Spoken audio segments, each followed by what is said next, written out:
कली कर एक पुनीत प्रतापा, मानस पुण्य होए नहीं पापा। कली कर एक पुनीत प्रतापा, मानस पुण्य होए नहीं पापा।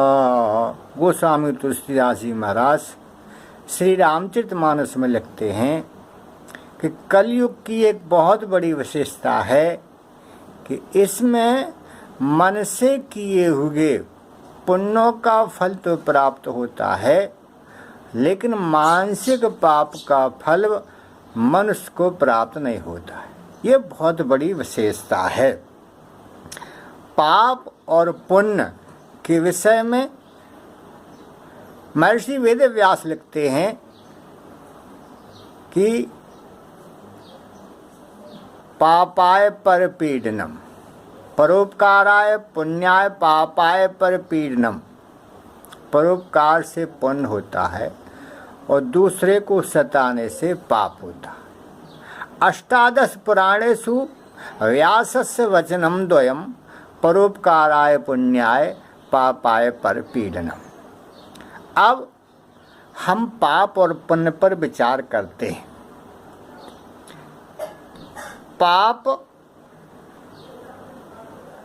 के पर्यायवाची शब्द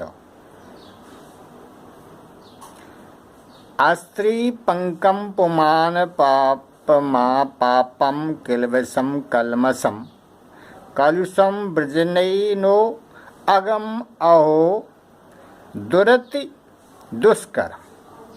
पंक पापमा पाप, किलवस कलमस कलुष, वृजन एनस अघ अहम दुरित और दुष्कृत। पाप शब्द में जो पहला अक्षर है वह पीने अर्थ में पा, पाने धातु है, और जो दूसरा पा है वह प्रत्यय है। पा धातु से पाणि ओणादि सूत्र से पानी वशिभ्या पा, इस सूत्र से पा प्रत्यय होकर पाप शब्द बनता है। इसका अर्थ ये है कि पिबति भक्षति कर्तारम इति पापम।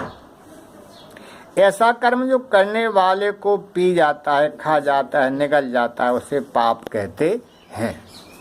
हुआ धन पाप ही है। यह पाप उसके यश को पी गया, मानसिक शांति को पी गया, सामाजिक सौहार्द को पी गया। ना कोई सामाजिक सम्मान है, ना कोई इनको दुखी देखकर दुखी होता है, और ना ही इनकी मृत्यु से सामाजिक हानि होती है। इसी को पाप कहते हैं। जो स्त्री या पुरुष अधिक धन और अधिक भोग की प्रबल कामना की पूर्ति के लिए अनाधिकार चेष्टा करते हैं, पाप ही करते हैं। उनका फल यही है कि ये चौमासे के कीड़ों की तरह भीड़ से घिरे हुए दिखाई देते हैं, लेकिन जीते जी मरे हुए के समान है। पाप शब्द अधर्म का पर्यायवाची शब्द है, क्योंकि पुण्य शब्द धर्म का पर्यायवाची शब्द है। अब पुण्य शब्द को देखिए, स्यात् धर्मम स्त्रियाम पुण्य श्रेयसो सुकृतम वृषः। धर्म, पुण्य, श्रेयस, सुकृत, वृष, ये धर्म और पुण्य के पर्यायवाची शब्द हैं। पवित्र करने के अर्थ वाली पवने धातु से उणादि प्रकरण के पाणिनि जी के सूत्र पुयण णुघ्न स्वस्य सूत्र से पू के ऊ को ह्रस ऊ होकर के यत प्रत्ययोणक का आगम होकर पुण्य शब्द बनता है। इसका अर्थ है कि पुनाति ही कर्तारम इति पुण्यम। ऐसा कर्म जो करने वाले के हृदय को पवित्र करता है। इसलिए व्रत, उपवास, दान, दया, तप, सत्य, सेवा आदि को पुण्य कहा जाता है। इन कर्मों को करने वाले का भी हृदय पवित्र होता है। तब जिसके लिए करते हैं उस मनुष्य का भी हृदय श्रद्धा और प्रेम से भर जाता है। पुण्य करने वाले मनुष्य से आज तक ना किसी को हानि हुई है और ना ही होगी। अब देखिए, भगवान श्री कृष्ण ने गीता के 7वें अध्याय के 28वें श्लोक में पाप और पुण्य दोनों शब्दों का प्रयोग करके दोनों का फल बताते हुए अर्जुन को कहा, ये शाम त्वरंतगतम पापम जनानाम पुण्य कर्मणाम ते द्वंद्व मोहि निर्मुक्ता भजन्ते माम दृढ़व्रता। पाप कर्म करने वाले और पुण्य करने वाले दो तरह के मनुष्य होते हैं। पुण्य कर्म करने वाले जिन मनुष्य के पापों का अंत हो गया है, वे सत्य, दान, दया, तप इन अर्थों का आचरण करने वाले मनुष्य मोह, ममता और हानि, लाभ, सुख, दुख आदि अनेक प्रकार के द्वंद्वों से मुक्त होकर के मात्र मेरा भजन करते हैं। इनको दृढ़व्रत कहते हैं।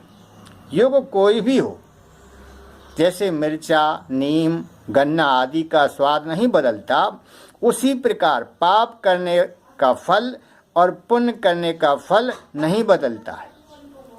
पाप कर्म का फल दुखी था और आज भी दुखी मिलेगा तथा दुख ही मिलता रहेगा।